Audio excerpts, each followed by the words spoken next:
probably am with my friend Naomi. And when Naomi and I first met, we were 8 years old. And we were the Stacy Camel Conference. And I just saw her get in this place of worship with the Lord. And I don't know if you remember the where God healed, right? So a few nights ago, you were telling me something that you were trying to do. Bible study. Okay, so tell me about the Bible study.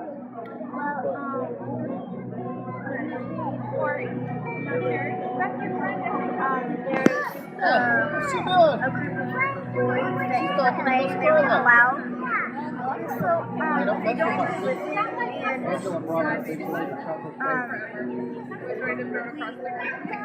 I want them to learn more about God. They're not listening that well and Yeah, I bet you were.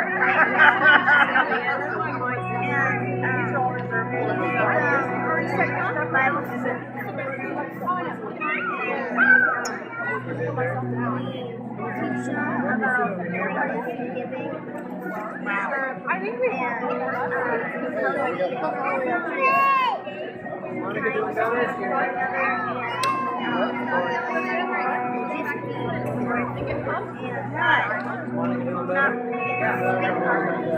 Wow. So you were telling me that one of your Bible studies about how to get to know Jesus more. So tell me what you taught them.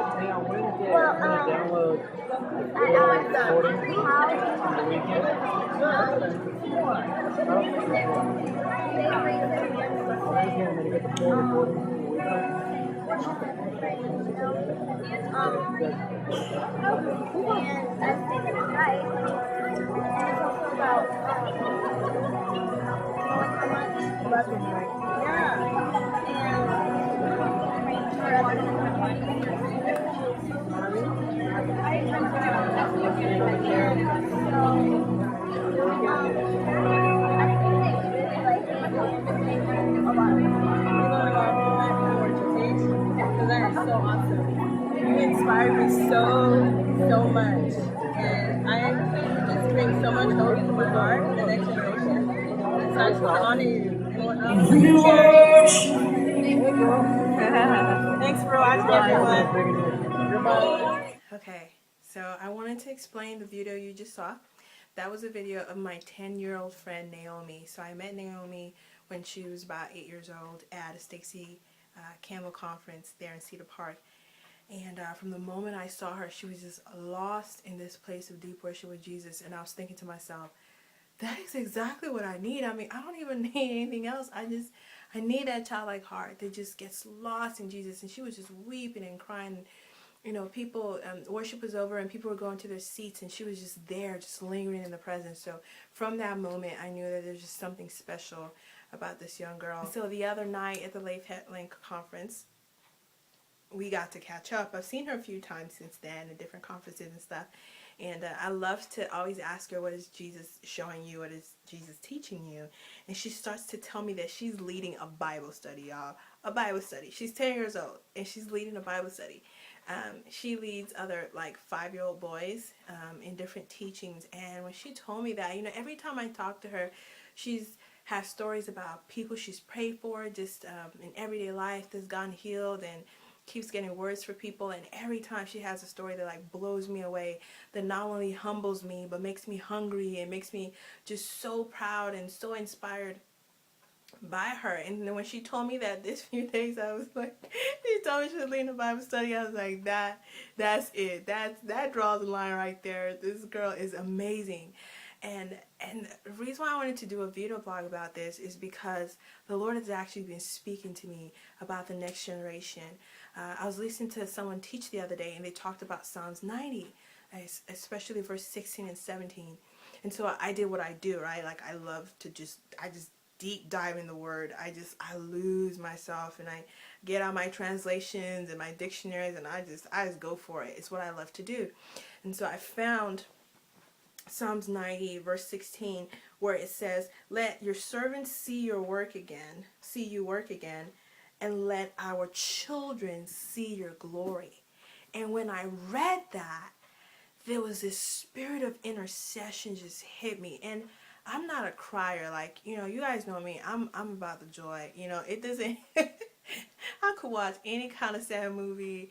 I don't care if it's Bambi or Lassie. I cannot make myself cry for anything. Like, I just laugh at stuff, right? But the times where I've just felt that, just weeping from the presence of the Lord, I know it's the Holy Spirit, because I just can't make myself cry. I'm just not a crier, right? And when I just saw that phrase, that our children see your glory, this just intercession hit my heart. And anytime I see just a movie or a story or read a book about someone's life, someone who lived their life knowing that it was going to be for the benefit of another time, another generation, another people. It doesn't matter what the movie might be about, something else in totally about something else in general. But anytime there's just that type of character in a movie, I sob and sob and sob, because it's the Lord confirming to me, this is what I was born for. I'm not really interested in the stuff that most people run after. I just want to know Him, and I just want to see another generation advance, be able to go further because of the price that I'm paying. And so when I read this verse, let our children see your glory, it's like it just connected. And here I was, listening to Naomi, 10-year-old Naomi talking. I'm like, this is what God is talking about. Let our children see your glory. What was this psalmist talking about in Psalm 90? He was communicating to God, God, help us to steward your presence in such a way that our children will see your glory. And not only will they see it, but they'll see more of it than what we saw. And in the last verse of that Psalm, verse 17, it says, and oh God, make our efforts successful.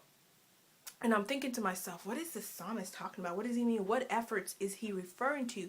And then it dawned on me, and I feel like the Lord dropped this in my heart. Make our efforts successful. Our efforts in doing what? Make our efforts in stewarding this culture successful, so that our children can see your glory. I'm sorry, I'm just so passionate about this right now. I can just explode. It's just so many things are connecting for me. And I'm remembering Paul in 1 Corinthians 4:15, where he says, you have many teachers but not many fathers. And we are going into a season where God is looking for spiritual moms and dads to raise up sons and daughters. That's what's valuable right now. And it just seemed like this whole past weekend, everything that Leif and other people talked about, they just hit on it again. It's about moms and dads. It's about moms and dads who know how to be sons and daughters, so they can raise up sons and daughters. And so I just want to release that word, and I'm going to be writing more about it. I'm going to be doing a blog post. I don't know what I'm going to call it. It's probably going to be called Let Our Children See Your Glory. But this was just like, just a warm up to let people know, yeah, this is what it's about. It's like after you've gone to a certain level with God, after you've experienced sonship and you've tasted of His love and you've been baptized with His fire and you understand kingdom culture, you understand revival culture, you start to ask, Lord, okay, what is it all about? And He puts this in front of you and He says, look, it's about living for a time that you may never see. It's about living for a people you may never know. And being willing to drink of that cup, being willing to fellowship with Him in that way where you're like, yeah, that's really what I want to do. I'm not really into being known. Don't really care if I'm ever famous, because that's not how I measure success. I measure success the way Jesus did. And how did He measure success? He says, I do the will of the one who sent me. He was satisfied simply by knowing He was doing the will of His Father. It's wonderful. I'm just so happy. Oh, Jesus. This is it. We are living in, it's really what's happening is we're living in Hebrews 8. Hebrews 8 says, none of them shall teach his neighbor and none his brothers, verse 11, saying, know the Lord. For all shall know me, from the least of them to the greatest. And this is what I was seeing this weekend with my friend Naomi. I was like, this is it, God. We're living in Hebrews 8.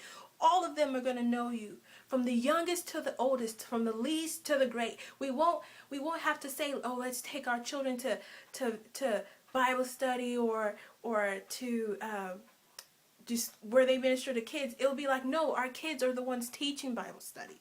I'm like, this is what it's about. It's after we get healed and whole and we get free from the orphan spirit and we get to see what God is doing around the world. We just sit down, we go, you know what? I just want to spend my life for other people. For another time, for another generation. I want to know that our children will see your glory, God. And I can't think of a greater honor for God to ask of me than to spend my life for other people. Every time I think about it, I can just weep and cry because I'm like, yes, Lord, that to me is true riches. It's true treasure. It's for God to trust you enough to ask of you, are you willing? Are you willing to spend your life for the next generation? And, you know, I started praying this prayer for myself, even though I don't have children. It's not just a natural concept, it's a spiritual principle. So even if you're single, you don't have children, you can stop praying this verse, let our children see your glory. And if you have children already, that's perfect. Start praying for your grandchildren, that they'll see your glory. And if you already have grandchildren, start praying for your great-grandchildren. And pray that they'll see God's glory, and that they'll see more of it, that they'll see it compacted and just in an exponential manner. Because of the price you're paying today. So I live my life in awareness. I'm called to pay a price. I'm called to pave the way. I'm called to run ahead. I'm called to take the risks that no one else wants to take. Why? Because I'm living for people I may never get to see. And to me, that's an honor. That's the treasure. That's part of the inheritance. Like, thank you, Daddy, that I get to do that. So I just want to get you guys fired up. This word is awesome. There's so much that I want to put together in the blog that I'm going to write and take you guys through this revelation God has given me, and also show you other people in the scriptures, because I feel like the Bible is riddled with examples of people who live such a life and what we can learn from their lives, and yeah, just be changed by it, and just be willing to have that yielded heart that says, yeah, you know, I'm relatively young, and already I'm thinking about, gosh, it's not, and I just want to say this, it's not that we stop dreaming for God. It's not that we stop believing Him for our time. Hey, I'm a huge dreamer. That's all I do. I just dream about the book, Dreaming with God. I've listened to the messages. I'm a dreamer, okay? I totally understand that facet of this. But I'm just saying that you just get to a place with the Lord. You get to a place as what possesses Him begins to possess you. And you understand, oh my God, the true riches is to lay down one's life. Oh, glory. The true riches is to live for another people and for another time that I may not get to be a part of. So yeah, look out for the blog post, and I hope it blesses you. I hope this word just challenges you. I hope it makes you just want to get up and run for God. I hope it makes you want to just believe God for your kids. I hope it makes you want to just pour out your lives for the youth, because they need it. They need us to cheer them on. They need us to honor them, to acknowledge them, to bless them, and to pour into them and motivate them, because we're here for them. We're here for them. So bless you guys. Bye-bye.